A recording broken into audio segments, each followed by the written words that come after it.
허리케인 데스크.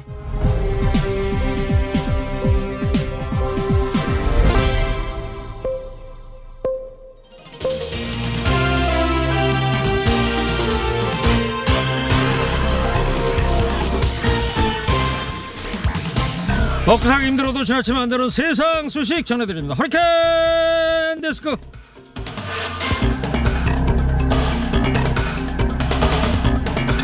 첫 번째 소식입니다. 한국일보가 콜센터 상담원, 주차관리원, 철도 영무원, 청소 노동자 등 용역 파견 위탁업체 등에서 일하는 간접고용 노동자 100명과 인터뷰를 했습니다. 100명 중에 종일 근무하며 월급제로 급여를 받는 노동자는 86명, 이 중 절반인 43명의 세후 월급이 100만 원대였고 200만 원대는 34명이었습니다. 최저임금이 가파르게 올랐지만 회사가 각종 수당, 식대, 교통비 등을 없애면서 월급은 100만 원대를 벗어나지 못하고 있습니다.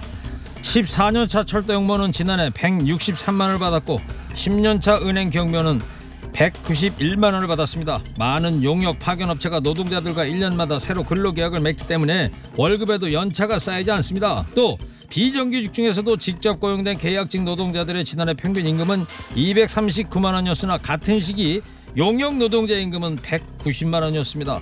원청이 평균 임금을 기준으로 노무비를 지급해도 용역 파견업체가 중간에서 상당 부분을 뗀 후에 최저임금만 지급하기 때문입니다. 100만 원대에서 멈춘 이들의 월급은 언제쯤 200만 원이 될 수 있을지 기약할 수 없는 실정입니다.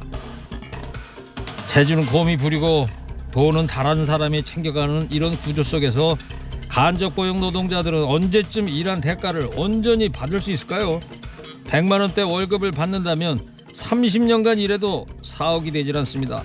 서울에서 집 한 채를 사기도 힘듭니다. 현실은 이런데 1인당 국민소득은 3만 달러가 넘어서 G7 수준에 도달했다고 그러니 세상은 부조리로 굴러가는 것 같습니다.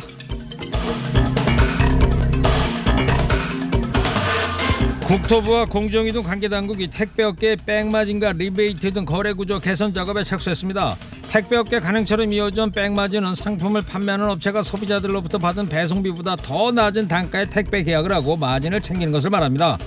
소비자가 내는 배송비 2,500원 중에 3분의 1에 달하는 800원 정도가 백마진입니다. 리베이트 형태로 발생하는 백마진도 있습니다. 택배사가 정해놓은 가이드라인으로 단가를 더 낮출 수 없을 경우에 대리점은 공식적인 계약 이외에 추가 할인을 약속하고 이를 현금으로 돌려줍니다. 택배기사의 경우 택배 물량에 대해 건당 수수료 받는데 자신이 얻는 수수료 수익에서 일부를 떼 리베이트로 제공할 수밖에 없습니다. 백마진 문제는 사회적 합의기구 내에서도 택배비 현실화를 위해 최우선으로 해결할 문제로 지적됐습니다.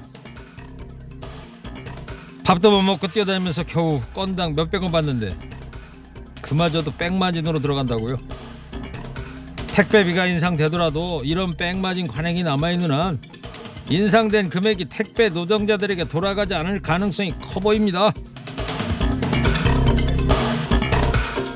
다음 소식입니다. 원주시 한 공무원이 남의 건물 주차장에 차를 댔다가 빼달라는 전화를 받았습니다. 그러자 차를 빼달라고 요구한 건물주에게 다가가 다짜고짜 욕을 하기 시작했습니다. 나는 공무원이야 XXX 잘하라고 XXXX 네가 나한테 함부로 그렇게 할 수 있는 사람이 아니라고 이렇게 소리쳤습니다. 내 대표가 누군지 아냐? 시장이야 시장 이러면서 시장을 언급하게 됐습니다. 또 이틀 동안 건물주에게 문자를 보내서 어디서 공직자에게 대드느냐 끝장을 보자 협박하기도 했는데요. 논란이 되자 문제의 공무원은 당시 상황이 잘 기억나지 않는다면서도 술 취한 사람에게 당장 차를 빼라고 해서 화가 났다고 설명했습니다. 원주시는 민원이 접수되면 자체 조사를 벌이겠다고 밝혔습니다. 저런 사람을 국민의 공복이라고 월급 주고 있었으니 대표가 누군지를 아냐고요? 월급 주는 사람이 대표죠. 대 월급은 시민이 세금으로 주는 거요. 국민권익위원회가 주택 매매, 전세 중개 수수료 인하 방안을 마련했습니다. 최근 수년간 매매 전세 시세가 급등함에 따라서 중개 수수료가 크게 올랐다는 지적을 반영한 조치입니다. 기존에는 매매 가격이 9억을 넘으면 가장 높은 수수료율인 0.9%가 적용되는데요. 9억에서 12억 원 구간을 추가하고 0.7%의 수수료를 적용하기로 했습니다. 매매 금액이 10억 원일 경우에 중개 수수료가 900만 원에서 550만 원으로 낮아지게 됩니다. 또 전세의 경우 6억에서 9억 구간을 신설하고 수수료를 최대 0.5%로 낮추기로 했습니다. 중개 수수료가 낮아진 건 다행이지만 서민 입장에선 그래도 비싼데요. 수수료 부담 낮출 방법 딱 한 가지밖에 없네요. 이러나 저러나 집값만 떨어지면 다 해결될 일입니다. 마지막 소식입니다. 간만에 훈훈한 소식 하나 전해드리겠습니다.